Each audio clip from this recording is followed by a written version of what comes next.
bienvenidos a un nuevo capítulo de El Negocio del Barrio, un espacio de conversación en el que abordamos temas de interés para el desarrollo del debate en la opinión pública. Luego de semanas muy noticiosas con temas como el retiro del 10%, la preparación del plebiscito de octubre y todas las medidas económicas que ha realizado el gobierno en el último tiempo, esta vez quisimos armar un debate en torno a todo esto y por lo mismo tenemos a un invitado ilustre de la casa. Nos encontramos el día de hoy con Roberto Álamo, conductor del programa Doble Estándar de nuestro canal Tendencias Prime, empresario, líder de opinión y comunicador. ¿Cómo está, don Roberto? Muchas gracias por aceptar nuestra invitación. Gabriel, qué gusto saludarte y creo que has sido demasiado generoso con tu presentación. Así que me alegraste lo que queda del día. Muchas gracias. No, gracias a usted. Y un poco para comenzar este debate, que es como una nueva temática dentro de este programa, me gustaría recordar uno de los principios fundamentales del método socrático para poder empezar a hablar de actualidad, que dice más o menos así: creer sin analizar detalladamente todas las evidencias que nuestra teoría es la mejor posible es la peor venda en los ojos que podemos tener. Para usar la razón apropiadamente, debemos primero darnos cuenta de que hay algo que no entendemos del todo. Y en base a esto, y llevándolo más a terreno, ¿crees tú, Roberto, que el gobierno de Sebastián Piñera durante esta pandemia todavía no se han dado cuenta que hay algo que no entienden del todo? Y te hago la pregunta más que nada por las críticas, que ya es una lluvia de críticas prácticamente, y lo podemos ver en las encuestas, de hecho, que han estado en torno al gobierno, sobre todo con las medidas económicas que han sacado, como el crédito FOGAPE, bono clase media, etc. No sé qué opinas tú al respecto. Bueno, tú nombraste a Sócrates. Sócrates también tenía un sistema de enseñanza a sus alumnos que se llamaba la mayéutica. Sócrates fue un impulsor de la mayéutica y súper interesante porque el alumno, a través de las preguntas del profesor, en este caso de Sócrates, iba buscando solo la respuesta. Es un tremendo personaje. Ahora, con respecto a lo que tú acabas de decir, es cierto. Yo creo que hay que hacer análisis técnicos, y todos los análisis necesarios para poder asumir o abordar las políticas públicas de este país. Desgraciadamente, en nuestro país estamos muy ideologizados en la política.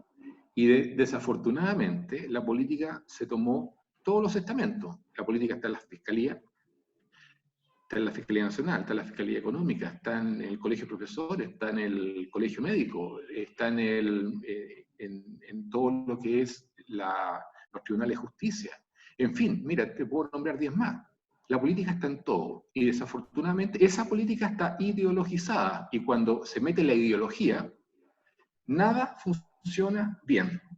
Y de hecho, las políticas públicas que se han asumido últimamente han sido ideologizadas. Por ejemplo, el tema del 10%, es una clara muestra de la ideologización en un tema que es 100% técnico. Lo que pasa es que en Chile hay una pandemia.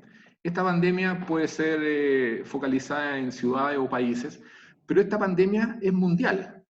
Y hay que decirlo porque uno, cuando habla de pandemia, puede ser también en un país determinado. Esta pandemia es mundial. Entonces, según el Banco Mundial, hay 100 millones de pobres, pero en extrema pobreza, producto de la pandemia. Se suma a la mitad de la población mundial que vive con $5,5 al día promedio. O sea, algunos viven con 1,5, algunos con 2, otros con 5. ¿Te fijas? Otros con $8. Como promedio. Roberto, entonces, ¿qué hicieron los países serios? Los estados abordaron el problema con mucha seriedad. ¿Pero qué pasó en Chile? Perdón, ¿me ibas a hacer una pregunta tú, Gabriel? sí, justamente iba un poco por ahí. Esta pandemia en la que justamente el rol del Estado debería ser muy importante, ¿crees tú entonces que es lógico que se haya tenido que llegar a una instancia en que la gente haya tenido que sacar de su propio dinero que tenía ahorrado para su vejez para poder subsistir hoy en día? Bueno, ese es el punto. ¿Quién financió la pandemia en Chile? La tenía que financiar el Estado, y no la financió el Estado. ¿Quién la financió? Los cotizantes con su 10%. ¿Por qué? Porque los políticos irresponsables le dijeron que, primero, no estaba la plata, y segundo, que el 10% era de ellos. Entonces la gente dice, no, si la plata es mía. Pues. Claro que es de ellos. Pero el Estado le ofreció créditos por 1.750.000 pesos, tasa cero. incluso el 25% no tenían para qué devolverlo. Entonces, ¿qué pasó? Si bien es cierto, este gobierno ha sido tremendamente inoperante en muchos aspectos, no llegó con la ayuda necesaria y eso provocó que los políticos responsables se agarraran de esa situación de ineficacia e ineficiencia del Estado para decir a la gente, saque su 10% si la plata es suya. Claro, sacaron su 10%, un porcentaje importante de las personas, al sacar el 10%, sacaron el 100% de su dinero. Entonces tú hablas con esas personas y ellos están muy contentos. No, dije, perfecto, si es mi plata y la gasto como quiero, y es cierto, es su plata y la gastan como quieran. Pero el día de mañana, cuando vayan a jubilar, ¿quién se va a hacer cargo de ello? Hay una cuestión súper importante. Esa plata que sacaron, que si bien es cierto, muy poca, las personas pueden decir, no, pero con esto no jubilo en ningún minuto, o sea, muy poca plata. Es cierto, pero se estaba mejorando el sistema de aporte a través del empleador, a través del Estado, ¿cierto? A través de un fondo social para mejorar esa jubilación, pero la gente sacó ahora su 100% de muy poca plata, lo que tú quieras, pero era mejorable, era perfectible. Sin embargo, los políticos responsables, disculpa que repita esa palabra, obligaron a la gente que está muy poco informada, también es culpa de la AFP, que nunca enseñaron a las personas, nunca les dijeron cómo funciona el sistema de AFP y lo importante que es cotizar. El ahorro individual es súper importante. Y se ideologizó, y al ideologizarse se generó un tremendo problema a futuro. ¿Por qué? Porque alguien tiene que hacerse cargo de esa persona. ¿Y quién se hace cargo? El Estado. ¿Quién es el Estado? Nosotros. Pero Roberto, tú me hablas de las personas, que hay personas que sacaron el 100%, pero ese 100% tenía un tope máximo al finalmente de 1 millón de pesos. ¿Crees tú que ese 1 millón de pesos va a ser la diferencia a futuro para esas personas que alguien se va a tener que hacer cargo, como tú dices, de ellas cuando estén en la vejez? Absolutamente, porque esas personas pueden estar en una parte inicial de su periodo laboral. Por lo tanto, con las nuevas políticas que se están impulsando, como te decía adelante, que el empleador aporte, que el Estado aporte, y además un fondo social que era un 6%, creo que iban a terminar en un 3%, por supuesto que iba a mejorar ese asunto. Ahora, tú me dices, es que don Juanito, ya estamos cansados de la señora Juanita, ¿cierto? Es que don Juanito está jubilando con 100.000 pesos. Claro, es una respuesta emocional, pero evaluemos y analicemos por qué esa persona tenía tan poca plata en su fondo.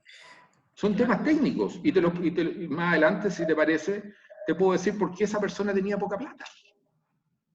Pero sigue, por favor. finalmente, no sé si esa poca plata que hoy en día la necesitaba, si Juanito, como dio el ejemplo usted, a futuros, a los 65 años, se jubila teniendo 1 millón de pesos, Juanito recibiría la pensión solidaria, o sea, no recibiría una pensión de acuerdo a lo que él guardó. Por lo tanto, le va a servir más ese 1 millón de pesos hoy en día que a futuro. O sea, al escenario que yo pongo es que el Estado se va a tener que hacer cargo, como usted dice, de Juanito, sí o sí, cualquiera haya sido el escenario posible. No, Gabriel, el Estado primero somos todos nosotros. Tú estás trabajando, no sé si tú tienes contrato o boleteas, tú pagas impuestos. Tú pagas o vas a pagar impuestos. Esos impuestos van a ir en subsidio de estas personas, porque no las puedes dejar botadas tampoco. Y a eso están jugando las personas que sacaron todo su dinero. Que el Estado se haga cargo. Pero yo ahora saco mi plata y la consumo presente. Es una forma muy irresponsable porque las medidas que estaba dando el gobierno, de los 12.000 millones de dólares y todos estos créditos, ¿cierto?, que estamos conversando, era mucho mejor alternativa que sacar el 10%. ¿Por qué? Porque aquí yo te hago una pregunta. ¿Qué hay detrás del 10% que impulsaron estos parlamentarios irresponsables, tanto de derecha como de izquierda? El no más AFP. El no más AFP. Claro, pero... Piensa tú que después del 10%, inmediatamente a los 6 días, ingresó en el Congreso una ley para nacionalizar los fondos de pensión, Gabriel. ¿Qué significa eso? Que el Estado se hace cargo de esos 200.000 millones de dólares que están acumulados, que hace rato, ¿cierto?, le quieren echar el guante. pegar el manotazo. Tú decís, no, ¿cómo pegar el manotazo? Si en el fondo lo va a administrar un sistema muy serio estatal. Por lo tanto, y esta es la pregunta que yo te hago, Gabriel, porque tú estás partiendo con tu vida laboral. ¿Quién quieres tú que se haga cargo de tu jubilación? ¿Un Estado irresponsable o un sistema de capitalización individual? Yo no estoy defendiendo la AFP, no tengo nada que ver con la AFP, pero tú mismo partiste el programa diciendo que hay que analizar bien todas las cosas, ¿cierto? ¿Sí o no? Sí, ¿Y qué es lo sí, mejor por para supuesto. quién? ¿Qué quieres tú? Te hago la pregunta yo a ti. ¿Que Un se haga sistema cargo de el Estado de tu capitalización. jubilación o No, tú? yo, en base a mis ahorros, Ya. en un ente privado, que ellos me lo cuiden. Pero la pregunta es sobre la actualidad. ¿Y cómo puede ser posible que el retiro del 10% sea peor, siendo que ya a la fecha ha abarcado a más de 8 millones de personas en Chile, beneficiándolos, y el bono clase media, por ejemplo, todavía no llegue a más de 2 millones de personas, porque no va a llegar, y además que el gobierno no haya tenido en mente que, según el INE, por ejemplo, la mitad de los chilenos en el año 2019 ganaban menos de 400.000 pesos. Entonces, en base a eso, ¿cómo uno puede decir que el bono clase media puede ser mejor que el retiro del 10% y puede criticar el 10%?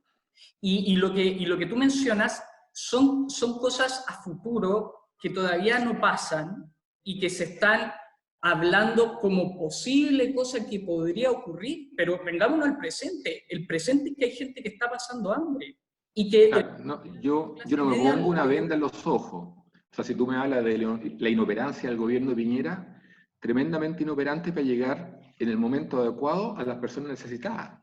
Totalmente de acuerdo. Pero ¿qué hicieron los políticos irresponsables? Le dijeron a la gente, financie usted la pandemia con su 10%. ¿Qué ocurre? Que acá tú tienes que ver cuál es la alternativa. De esos 12.000 millones de pesos que iba a disponer el gobierno, el Estado, para ir en ayuda a la gente, ya no va. Esos créditos son créditos que a algunas personas les llegó, otros no les llegó, siempre un poco más engorroso. No lo quisieron hacer a través de los bancos, lo hicieron a través de otros organismos estatales que eventualmente podrían ser más eficientes. Yo no discuto eso. Lo que yo discuto, que detrás del 10% hay una ideología. Y esa ideología se vio claramente cuando a los 6 días, como te decía adelante, presentaba el proyecto para nacionalizar las plata de la AFP. Y yo te hago una pregunta para terminar si tú quieres ver el futuro, ¿ya? Si tú quieres ver el futuro, tú me dices, oye, Roberto, puta, quiero ver el futuro, ¿qué hago? El futuro lo vas a ver en Venezuela, Cuba, Corea del Norte, Argentina, Bolivia, o lo vas a ver en Silicon Valley. ¿Dónde vas a ver el futuro? Explícame. No se pueden hacer esas comparaciones porque, partiendo de la base que muchos de los países que nombró al principio no tienen sistemas democráticos, porque normalmente se suele comparar medidas de izquierda a que esas personas que quieren esas medidas de izquierda quieren convertir al país en Chilezuela, como se habló en su momento. Pero Venezuela actualmente es un sistema democrático. Yo le aseguro, sin ser partidario, no, pero escúchame, Gabriel, discúlpame. Venezuela fue uno de los países más ricos del mundo. Del mundo. Sí, y no lo niego, no lo niego. Y lo destruyeron. Olvídate de las reservas que tenía la gente, los ciudadanos. Era como Noruega. Tú sabes que Noruega como Estado es el mayor fondo de inversión del mundo. Pero son un país serio. Son un país serio. Claro. Venezuela, que tiene más petróleo que Noruega, estoy seguro de eso. Yo estuve viendo las políticas públicas exitosas en los países nórdicos. Oye, Venezuela fue capturada por una mafia internacional con objetivos bien claros. ¿Por qué? Porque la mafia internacional busca países con institucionalidad débil, como Venezuela, como Chile, ¿cierto? Para, una vez que se captura, se saquean. Y esto no es nuevo. Entonces, aquí hay fuerzas internacionales que están desafortunadamente queriendo capturar nuestro país y no sé cómo. ¿Como cuál? Los demás. ¿Ah? ¿Como cuál? ¿Cómo? ¿Como cuál? ¿Como cualquier, por ejemplo? ¿Como cuál fuerza internacional está queriendo capturar? Bueno, acá nosotros sabemos de magnates como George Soros, por ejemplo, que tiene una serie de fundaciones que financia cientos de miles de fundaciones. Me Too, no sé si has escuchado hablar de Me Too. Sí. Que atacó a Donald Trump por todos lados. en favor de Hillary Clinton. Tú tienes Black Lives Matter, que son instituciones... El Black Lives Matter nació por la muerte de George Floyd. Sí, pero son instituciones de odio. ¿Por qué? Cuando muere un negro, ellos se encargan de generar el odio interracial. Mira... Pero es que no es cuando muere un negro, sino que cuando muere, como usted dice, un negro, pero en las condiciones en las que murió. No, yo estoy totalmente de acuerdo. Yo nunca avalaría lo que hizo ese policía blanco, pero por ningún motivo. Fue un crimen. No es que cuando muere un negro, es que cuando mueren personas de esa manera. Ahí es donde llega Black Lives Matter. Ahí llega Black Lives Matter y lo convierten en una persona, en un instrumento, ¿cierto?, para generar odio y divisiones. Siendo que es una causa noble, encuentro yo. Totalmente. No, pero es que van más allá de tienes que escarbar un poquito, van mucho más allá de lo evidente. Ellos, por ejemplo, ¿qué hace George Soros? Toda la inmigración centroamericana, producto de los estados fallidos de Centroamérica, estamos hablando de Honduras, Guatemala, qué sé yo, ¿tú has visto esas tremendas caravanas de gente pobre que van hacia Estados Unidos pasando por México? Sí, ¿no? Y en todas esas migraciones son financiadas por George Soros. Todas las migraciones musulmanas de los países africanos a Europa, a la Europa cristiana, también son financiadas por George Soros. ¿Para qué? Para debilitar los estados. Y le resulta cuando los estados son débiles. Mira, métete un poquito en ese tema, que es re interesante, porque te da luces con respecto a lo que está ocurriendo. ¿Y cuál es la institución madre que financia George Soros? ¿Sabes tú? No. Todo lo que te estoy diciendo no es que me contaron, es público. Es información pública. Financia la ONU. Y hoy día nuestro Estado está arrodillado frente a la ONU. Entonces, aquí hay fuerzas internacionales, que no solamente esas, sino que otras, de capturar el Estado chileno. El tema del plebiscito ha estado muy, muy polémico últimamente, sobre todo porque hay gente que quizás no quiere que se haga el plebiscito. Y de hecho, se lo comento porque el mismo senador Chaguán comentó que lo lógico para que se legitimizara este plebiscito es que existiera, por ejemplo, sobre un 50% del universo de votantes, que el 50% vaya a votar. Entonces, ¿tú crees que eso sea posible? Querían hacer la votación a través de Internet. No, de hecho ya lo descartaron. Ya lo descartaron. Mira, yo no sé qué es lo que va a ocurrir.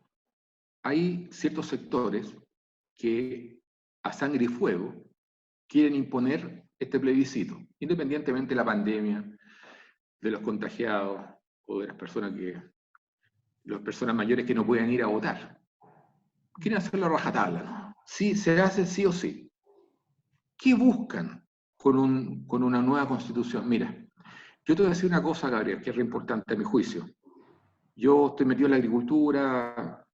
¿Tú sabes hace cuántos años no se hace un tranque en Chile? Hace 21 años. ¿Tú sabes cuántos cientos de miles de personas han tenido que emigrar del campo a la ciudad en condiciones de pobreza extrema, con un hacinamiento espantoso? No solamente con un hacinamiento espantoso, sino que con abusos laborales también por la necesidad de la gente, porque desafortunadamente es la naturaleza humana. Bueno, pero con... Entonces, la pregunta que yo te hago, ¿qué es más importante hoy día?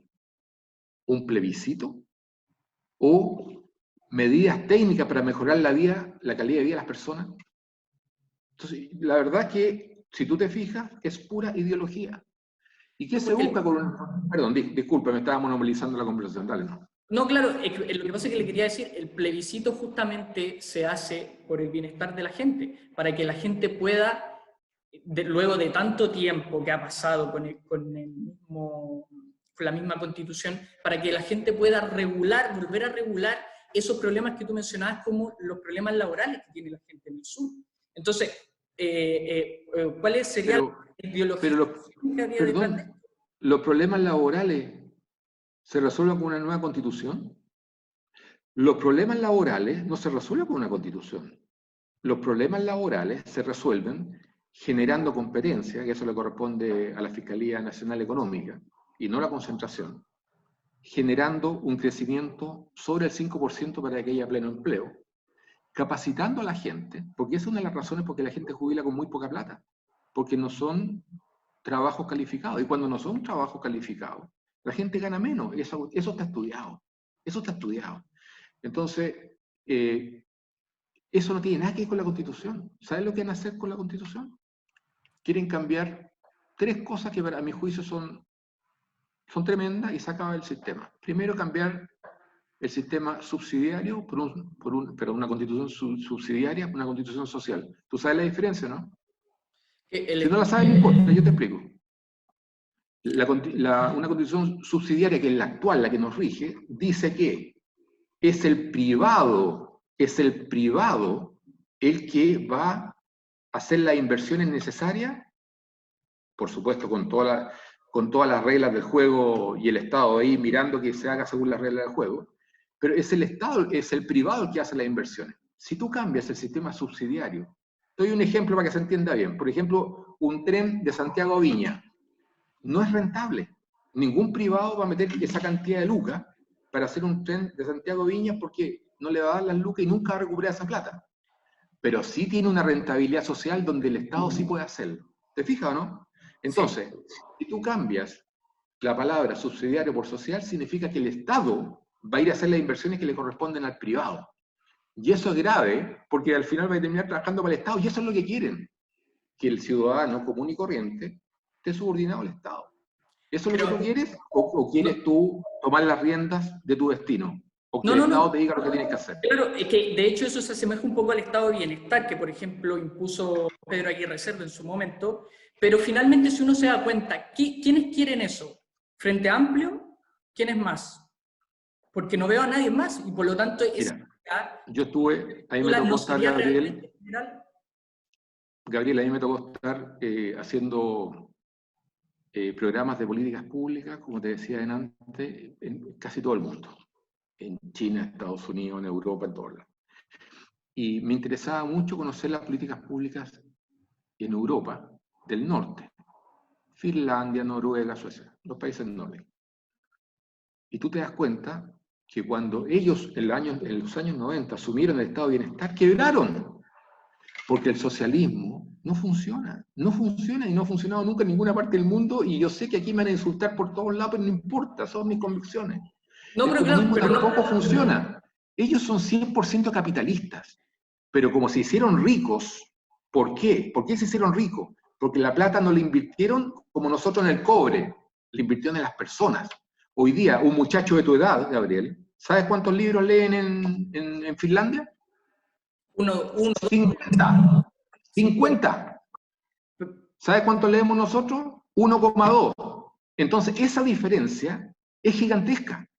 Pero Roberto, y al ser una diferencia gigantesca, quiere decir que nuestros países, nuestros jóvenes, que tienen una muy mala educación, una muy mala formación, sabes tú qué nivel de competitividad van a tener a nivel mundial con los asiáticos, que están más o menos dentro de los mismos estándares, y eso lo dice la prueba PISA, los países nórdicos, etcétera, etcétera. No tenemos nada que hacer con ellos. Ahora, detrás de eso, hay gente que efectivamente quieren que sea así. ¿Por qué hubo ministros en el gobierno de la presidenta Bachelet que fueron en avión presidencial, fueron con una serie de parlamentarios, con un nivel de vida de lujo, hoteles 5 estrellas, a ver las políticas públicas en educación, por ejemplo, en el caso de Izaguirre? Me contaba gente que fue en el avión, que Izaguirre, cuando vio el nivel de las políticas públicas en educación en Finlandia, dijo, chuta, qué bien funciona esto. Llegó a Chile, hizo inmediatamente lo contrario. Le vamos a bajar los patines a los que andan más rápido. Entonces, si tú te das cuenta, no quieren que este país despegue.